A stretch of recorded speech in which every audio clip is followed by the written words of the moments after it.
من الشيطان الرجيم بسم الله الرحمن الرحيم لإيلاف قريش إيلافهم رحلة الشتاء والصيف فليعبدوا رب هذا البيت الذي أطعمهم من جوع وآمنهم من خوف صدق الله العظيم.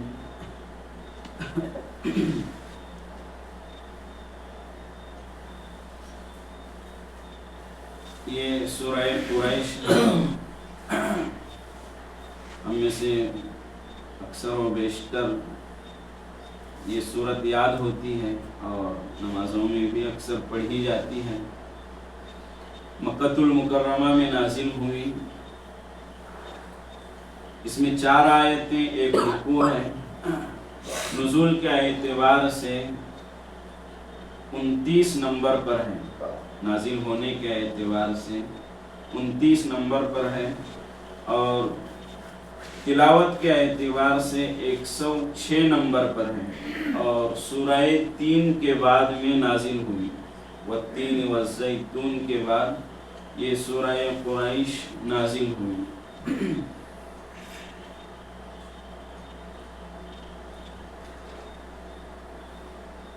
آپ صلی اللہ علیہ وسلم کی تشریف آوری سے پہلے پورا عرب،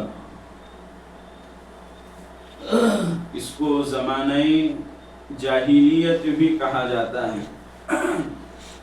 آپ صلی اللہ علیہ وسلم کی تشریف آوری سے پہلے، آپ صلی اللہ علیہ وسلم کے دنیا میں آنے سے پہلے پورا عرب قتل و غارت گری، ایسی کوئی برائی ان میں یوں کہہ سکتے ہیں کوئی برائی سے چھوٹے ہوئے نہیں تھے. ہر برائی گھر اور جڑ پکڑ گئی تھی. ہر قسم کی چوری کرنا، ڈکیتی کرنا، قتل کرنا، زنا کرنا، ظلم کرنا، ستم کرنا، رات تو رات، دن کے اندر دن دہاڑے بھی لوگ غلط کام کرنے سے کتراتے نہیں تھے. جناب محمد رسول اللہ صلی اللہ علیہ وسلم کے آنے سے پہلے. اس کو زمانہ جاہلیت کہتے ہیں. اور ایک تو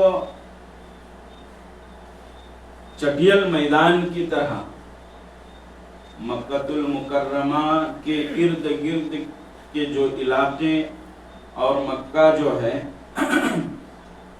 نہ وہاں کوئی پیداوار اور نہ پانی کی فراوانی، بالکل بنجر زمین اور چٹیل میدان کی طرح سنگلاخ زمین، نہ پانی. ہم نے یہ بھی سن رکھا ہوگا کہ اونٹ جب نمبر لگاتے پانی پینے کے لیے، کسی کا اونٹ کسی کے اونٹ سے پہلے پانی پی لیتا تو صدیوں تک لڑائی جاری رہتی تھی. مرنے والا مرنے سے پہلے اپنے بچوں کو یہ کہہ کر مرتا کہ میری ان سے لڑائی ہے، میرے اونٹ، اس کے اونٹ نے ہمارے اونٹ سے پہلے پانی پی لیا، اس لڑائی کو جاری رکھنا. اور اس وقت یہ بھی حال تھا کہ جس برتن کے اندر کھانا کھایا جاتا 6 مہینے کے بعد اس برتن کو دھویا جاتا تھا. اب اندازہ لگا سکتے ہیں کہ پانی کی کس درجے قلت ہوگی اور کمی ہوگی. جس برتن کے اندر کھانا کھایا گیا 6 مہینے کے بعد اس کو دھویا جاتا ہے. تو ایسا تو نہیں کہ پانی ہو اور نہ دھویا گیا ہو۔ پانی کی قلت ایسی تھی کہ 6 مہینے کے بعد برتن دھوتے تھے۔ عجیب عجیب قسم کی برائیاں موجود تھیں۔ اگر کسی کا شوہر مر جاتا، انتقال کر جاتا، تو اس عورت کو، بیوہ عورت کو ایک کوٹھری کے اندر رکھ دیتے تھے، ایسا سمجھو کہ بند کر دیتے تھے، نہ وہ باہر آ سکتی ہیں۔ اس کا وہی انتظام، کھانا بھی وہی، پینا بھی وہی، سونا بھی وہی، جو چیز ضرورت کی ہوتی تھی وہ اس کو وہیں دے دی جاتی تھی۔ وہ باہر نہ کسی سے مل سکتی تھی، نہ کسی سے 1 سال تک نہ نہا سکتی تھی، نہ کپڑے بدل سکتی تھی۔ اب کوئی اپنا یہ حلیہ بنا لے کہ 1 سال تک میں کسی سے ملوں گا نہیں، کسی سے بات چیت نہیں کروں گا، 1 سال تک نہاؤں گا نہیں، 1 سال تک کپڑے نہیں بدلوں گا، اب اس کا جو حال ہوگا وہ وہی جانے، اس کا جو حال ہوگا وہ وہی جانے۔ تو یہ عالم تھا زمانہ جاہلیت میں۔ تو 1 سال تک اس کو بند کوٹھری کے اندر رکھا کرتے تھے، اور سال پورا ہونے کے بعد ایک کبوتر دے دیا جاتا، اور اس کبوتر کو وہ عورت اپنی شرمگاہ سے رگڑ کر مل کر پھینک دیتے تھے۔ اس کبوتر کی یہ حالت ہوتی کہ اس کے جسم کی بدبو کی وجہ سے وہ کبوتر مر جاتا تھا، اس عورت کے جسم کی بدبو کی وجہ سے کبوتر مر جاتا تھا، پرندہ مر جاتا تھا۔ ایسی قسم کی برائیاں، بچی کا پیدا ہونا یہ بڑی نعمت کی بات ہے۔ کسی کے گھر بیٹی ہو جائے اور بچی کا پیدا ہونا، یہ بہت بڑی اللہ تبارک تعالیٰ کی نعمت ہے۔ عیب سمجھا جاتا تھا، زندہ زمین کے اندر درگور اور دفن کر دیا جاتا تھا، اور عیب کہنے کو منہ نہیں ہوتا تھا کہ میرے گھر بیٹی ہوئی، چھپ چھپاتے پھرتے۔ اور کئی ایسے واقعات ہیں کہ بچی کو زندہ زمین کے اندر دفن کر دیا گیا۔ یہ عالم اور یہ حالت تھی زمانہ جاہلیت میں۔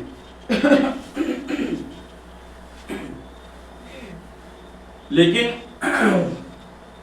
اس زمانہ جاہلیت میں بھی قریش کے لوگوں کو یہ امتیاز اور خصوصیت حاصل تھی کہ قریش کے لوگ بیت اللہ کے پاس رہتے تھے، خانہ کعبہ کے پاس رہتے تھے، اور یہ بیت اللہ کے خانہ کعبہ کے پاسبان، نگہبان اور محافظ تھے۔ ان کی اس خصوصیت کی وجہ سے دوسرے قافلے جو ہوتے تھے سفر کرنے سے کتراتے تھے، گھبراتے تھے، جلدی سفر نہیں کرتے تھے۔ اگر سفر کریں، راستے کے اندر لوٹ کا ہونا، لوٹ مار کا ہونا، ڈکیتی کا ہونا، خون خرابے کا ہونا، جان مال کو گنوا بیٹھنا، یہ یقینی تھا، یہ یقینی تھا۔ لیکن قریش کے لوگ چونکہ مکۃ المکرمہ کے ارد گرد رہا کرتے تھے اور محافظ تھے خانہ کعبہ کے، تو اس زمانے میں بھی، زمانہ جاہلیت میں بھی لوگ کتنے ہی بد سے بدتر ہو چکے ہوں، لیکن خانہ کعبہ کا ادب احترام کیا کرتے تھے، خانہ کعبہ کا ادب اور احترام کیا کرتے تھے۔ تو جب قریش قافلے لے کر سفر کیا کرتے تھے تجارت کی غرض سے، تو بالجوں جاتے ویسے ہی واپس آ جاتے تھے، ان کو کوئی چھیڑتا اور ان کے قافلوں کو کوئی لوٹتا اور ان کی جان اور ان کے مال کا کوئی نقصان نہیں کرتا تھا، یہ ان کی خصوصیت تھی۔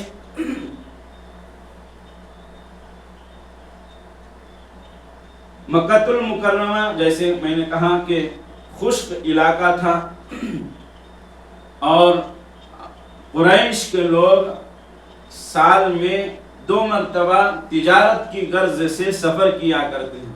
مکہ اور اس کے آس پاس کی زمین ایسی ہے، نہ وہاں کوئی غلہ اگتا نہ اناج اگتا کہ یہاں سے اناج کو لے کر، غلے کو لے کر جو ہے دوسرے ملک کے اندر جائیں اور اس کو فروخت کر کر زندگی جو ہے گزر بسر کی جائے، یا پھر وہاں صنعت کاری ایسی ہوتی کہ اس صنعت کاری کی وجہ سے لوگ دور دراز سے آ کر ان کی چیزوں کو لے کر چلے جاتے، ایسا بھی نہیں تھا، اور اناج بھی نہیں اگتا تھا، پانی کی بھی قلت تھی۔ اب زندگی کا گزر بسر کیسے ہو؟ تو سال میں 2 مرتبہ وہ سفر کیا کرتے تھے۔ لِإِيلَافِ قُرَيْشٍ، چونکہ قریش کے لوگ عادی ہیں اس بات کے کہ وہ سردیوں میں اور گرمیوں میں سفر کرتے ہیں۔ رحلۃ الشتاء، شتاء سردی کے موسم کو کہتے ہیں، اور صیف گرمی کے موسم کو کہتے ہیں۔ رحلہ کے معنی ہے سفر کرنا، ایک جگہ سے دوسرے جگہ کوچ کر جانا۔ رحلۃ الشتاء والصیف، سردیوں میں اور گرمیوں میں سفر کرتے ہیں قریش کے لوگ۔ فَلْيَعْبُدُوا رَبَّ هَذَا الْبَيْتِ، ان کو چاہیے کہ وہ خانہ کعبہ کے بیت اللہ شریف کے رب کی عبادت کریں۔ بیت اللہ یوں نہیں کہا گیا کہ بیت اللہ کی عبادت کریں، فَلْيَعْبُدُوا، ان کو چاہیے کہ وہ عبادت کریں رب هَذَا الْبَيْتِ، اس گھر کے رب کی عبادت کریں، چونکہ اس وقت خانہ کعبہ کے اندر بھی کئی سارے بت رکھے ہوئے تھے، معبودان باطلہ، اور ان کی عبادت کیا کرتے تھے۔ روزی دینے والا الگ، اور اسی طریقے سے بیماری اور شفا دینے والا الگ، الگ الگ قسم کے بت رکھے ہوئے تھے۔ تو اللہ تبارک تعالیٰ نے کہا فَلْيَعْبُدُوا رَبَّ هَذَا الْبَيْتِ، سو ان کو چاہیے کہ وہ خانہ کعبہ بیت اللہ شریف کے رب کی عبادت کریں۔ الَّذِي أَطْعَمَهُم مِّن جُوعٍ، جو ان کو بھوک کی حالت میں کھانا دیتا ہے، وَآمَنَهُم مِّن خَوْفٍ، اور خوف کے وقت امن دیتا ہے۔ یہ اس آیت، یہ اس سورت کا ترجمہ ہے۔ تو بہت ساری فضیلتیں قبیلہ قریش کی ہیں۔ حضرت واصلہ ابن اسقا کی روایت ہے کہ آپ صلی اللہ علیہ وسلم نے فرمایا کہ اولاد اسماعیل میں سے اللہ تبارک تعالیٰ نے کنانا کو چنا، بنو کنانا، اور اس میں سے قریش کو چنا، اور قریش میں سے بنو ہاشم کو چنا، اور بنو ہاشم میں سے مجھ کو چنا۔ یہ حدیث ہے۔ اور حضرت ابن عباس رضی اللہ تعالیٰ عنہما کی روایت ہے کہ آپ صلی اللہ علیہ وسلم نے فرمایا اللہ تعالیٰ نے قریش کو 7 خصوصیات کی وجہ سے فضیلت عطا فرمائی ہے۔ ان سے پہلے یہ جو 7 خصوصیات ہیں، نہ ان سے پہلے کسی کو دی گئی اور نہ ان کے بعد کسی کو دی جائیں گی۔ جو 7 خصوصیات اللہ تبارک تعالیٰ نے قریش کو دی ہیں، نہ ان سے پہلے وہ چیزیں کسی کو دی گئی، نہ ان کے بعد وہ چیزیں کسی کو دی جائیں گی۔ اللہ تبارک تعالیٰ نے قریش کو یہ فضیلت عطا فرمائی کہ آپ صلی اللہ علیہ وسلم نے فرمایا کہ میں ان میں پیدا ہوا اور نبوت بھی انہی میں چلی ہوئی۔ خانہ کعبہ کی دربانی اور محافظ اور نگہبان تھے، اور حاجیوں کو پلانے کی پانی پلانے کی خدمت اور ذمہ داری انہی کے سپرد تھی، اور اصحاب فیل پر اللہ تبارک تعالیٰ نے ان کو کامیابی عطا فرمائی۔ 10 برس تک سوائے قبیلہ قریش کے کسی نے اللہ تبارک تعالیٰ کی عبادت نہیں کی۔ 10 برس تک قبیلہ قریش کے علاوہ اللہ تبارک تعالیٰ کی عبادت کسی اور نے نہیں کی۔ یعنی جب آقا دو عالم جناب محمد الرسول اللہ صلی اللہ علیہ وسلم دنیا میں تشریف لائے اور دعوت و تبلیغ کا کام شروع کیا، نبوت ملی، اس کے بعد میں سب سے پہلے جو ایمان اور اسلام لے آئے وہ یہی قریش تھے۔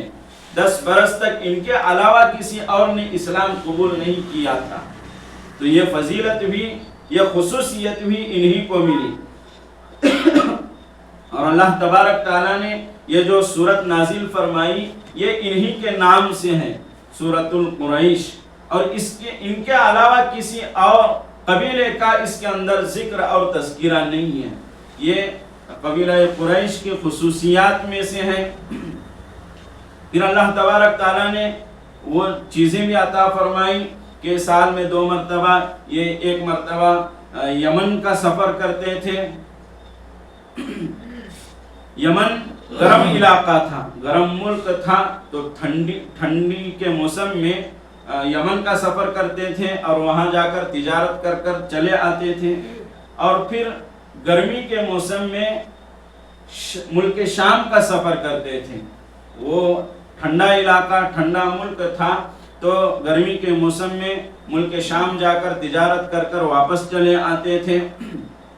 اللہ تبارک تعالیٰ نے پھر ایسی نعمتیں عطا فرمائی کہ مکۃ المکرمہ کے ارد گرد یمن ہو، ملک شام ہو، پھر بہت سارے علاقے ایسے ہیں کہ اللہ تبارک تعالیٰ نے وہاں اناج غلے کی ایسی فراوانی عطا فرمائی کہ وہاں کے لوگوں کو، وہاں کی لوگوں کی ضروریات پوری ہو کر اتنا غلہ بچ جاتا تھا کہ وہ پھر جدہ بھیج دیتے تھے، تو پھر ان کو ملک شام جانے کی اور یمن جانے کی ضرورت پیش نہیں آتی تھی، تو یہیں سے وہ غلہ خرید کر لے کر پھر تجارت کی غرض سے اپنی ضروریات پوری کیا کرتے تھے۔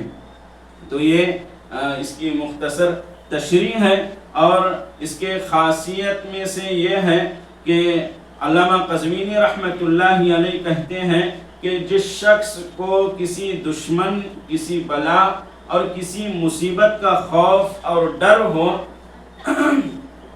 تو اس سورہ مبارکہ کا پڑھنا اس کے لیے بہت مفید ہے۔ علامہ قزوینی رحمۃ اللہ علیہ فرماتے ہیں کہ کسی کو کسی دشمن سے خوف ہوتا ہے، یا کسی مصیبت، کسی بلا، یا کوئی اور چیز ہوتی ہے کہ ڈر اور خوف ہوتا ہے، تو فرماتے ہیں کہ اس سورہ مبارکہ کا پڑھنا اس کے لیے بہت زیادہ مفید اور کارآمد ہے۔ اور صاحب تفسیر مظہری رحمۃ اللہ علیہ فرماتے ہیں کہ مجھے میرے شیخ حضرت مرزا مظہر جانے جانا رحمۃ اللہ علیہ نے خوف اور خطر کے وقت اس سورت کے پڑھنے کا حکم دیا، اور فرمایا کہ بلا اور مصیبت کو دفع کرنے کے لیے اس سورت کا پڑھنا مجرب ہے، اس کا پڑھنا راحت اور آرام کا سبب ہے۔ اور یہ بھی ہے کہ ازدحام کے وقت، گاڑیوں کے بھیڑ کے وقت، یا پھر سفر کے دوران جو ہے بھیڑ ہوتی ہے، بیٹھنے کی جگہ میسر نہیں آتی، دقت اور پریشانی کا سامنا کرنا پڑتا ہے، تو اس وقت بھی اس سورت کی تلاوت بڑی کارآمد اور مفید چیز ہے۔ اور فرماتے ہیں کہ ہم نے بارہا اس کا تجربہ کیا اور اس کو صحیح پایا، بارہا اس کا تجربہ کیا، بھیڑ کے وقت اور جو ہے سفر کے وقت، یا پھر کسی ظالم کا ڈر ہوتا اور کسی ظالم کا خوف ہوتا، کسی دشمن سے ڈر ہوتا، ہم نے اس کو بارہا پڑھا اور اس کا تجربہ کیا اور اس کو صحیح پایا۔ تو یہ مختصر جو ہے سورہ قریش کی جو ہے تشریح کی گئی۔ اور یہ بھی ہے کہ بڑے بڑے جتنے بھی اولیاء کرام اللہ والے آئے ہیں وہ زیادہ تر اکثر اور بیشتر اسی قبیلے کے اندر آئے ہیں. اور آقا دو عالم جناب محمد رسول اللہ صلی اللہ علیہ وسلم نے ارشاد فرمایا کہ 2 آدمی بھی جب تک قریش کے رہیں گے باقی خلافت کا امر انہی میں رہے گا، اور جو ان کو ذلیل اور ان کو ختم کرنے کی کوشش کرے گا اللہ تبارک تعالیٰ اس کو ذلیل اور رسوا کر دیں گے. یہ حضرت سعد رضی اللہ تعالیٰ عنہ کی روایت میں ہے، ترمذی شریف کی روایت ہے. اللہ تبارک تعالیٰ سے دعا ہے اللہ تبارک تعالیٰ ہم سب کو صحیح معنوں میں کہنے کی، سننے کی، عمل کی توفیق عطا فرمائے. آمین. وآخر دعوانا الحمدللہ.